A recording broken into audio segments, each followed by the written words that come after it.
Hey, what's up? Mark King here, and this is a story that kind of makes me sad. You know, during my adventures on YouTube, probably around 20, early 2010s, my ideas started to change, and it was just reading things like this.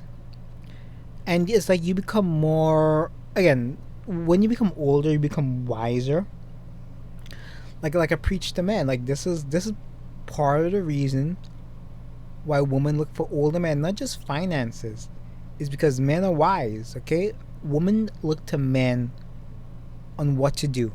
Okay, this is why men need to get the knowledge game up.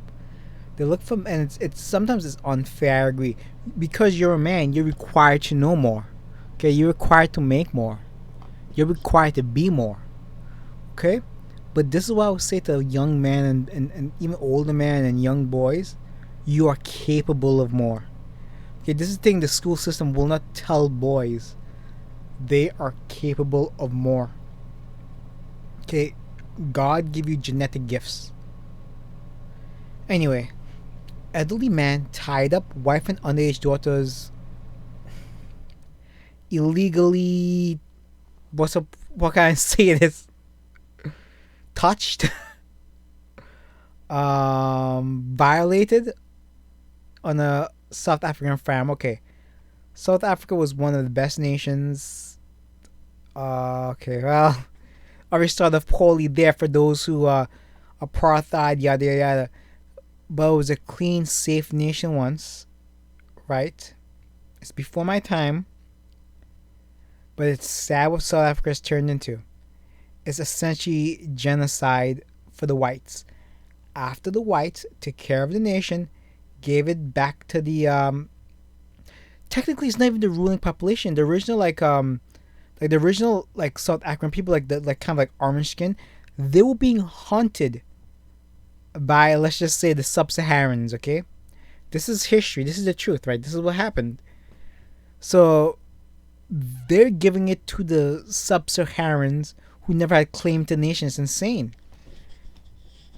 Anyway, well, this leads us to today. What's going on in South Africa, and this is partially the story. Let's see if these are white farmers now. Before I jump the gun.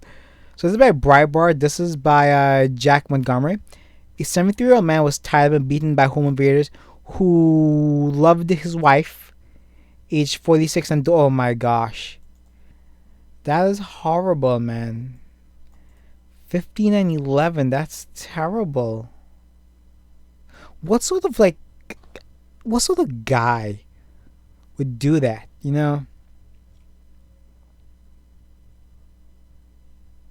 73 and his wife is 46. That's pretty good, damn. That's a, I shouldn't joke about that, but I was just shocked at the age difference. But again, exactly what I said there. This is so flipping wrong. This is so wrong. This guy is lucky that he wasn't killed, or I'll be honest. No, anyway. The attack, which took place in a farm, according to the Pretoria East Record, citing a report in Krugersdorp News, is believed to have perpetrated by an armed gang. Okay, who also involved incidents I can pronounce as Warkrop, Norterch, and Buyers Nord, and are still large. They demand money, and when they could not find it, they assaulted him, searched him, take a cell from the suspects and the victim's wife and daughters. I wish some nation will have the guts to offer these people safety. Okay, I'm guessing it's a white family because it's typically what happens in South Africa. So I'm not really sure, but usually if you see farmers, it's usually whites. But again, I don't know. Anyway, these crimes are committed by 3 to 6 suspects armed with handguns. In all reported incidents, the suspects forcibly gain entry into the homes. Again, this is kind of like why you need protection. Imagine like I'm somebody who kind of like doesn't want to really own a gun, but I wholly support those who do, especially when the crap hits the fan. I think you should be allowed to own whatever you want. You know, it's freedom. You want to own a gun, own a gun. Anyway, members of the community urged to be vigilant and tighten their home security before. Man, I just can't go over this stuff here, man. Anyway, between 1900 and 400, 1900 and 400, and also report any suspicious movement. He added. Again, this was 2 years ago, man. Like, now, what I'm hoping is when he wins, he get a whole Russian nonsense behind him,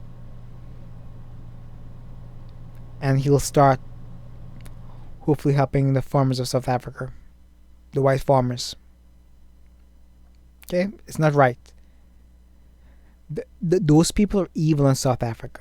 Okay, this ruling people there, they're evil for what they're doing. Anyway, the issues of attacks on the South African farms is long running and highly contentious, with some reports claiming farming in the country's most deadly occupation. Oh my goodness. The AfriFarm Survivors Group has disputed efforts to downplay the scale of attacks, however, saying that official statistics, again, in every country, the statistics all play the exact same way, okay? You know who the aggressors are, you know who they look like, you know what they look like, you know where they live, you know the age groups. Okay, this is how detective work works. Okay? The African National Congress Party, which governs South Africa, is currently targeting farms for expropriation without compensation in response to political pressure. Freedom Reform Party led by Marxist-Leninist radical Julius Malema. According to many commenters, refusing to accept that the farmers are particularly at risk for any racial animus behind the farmer. Alright, we get this here. Terrible, man, just terrible. Again, this is like true oppression, okay? And I'll leave that here. Share, save, subscribe. I just wanted to give attention to another flipping story that the media is ignoring. Anyway, share, save, subscribe, thumbs up, bye.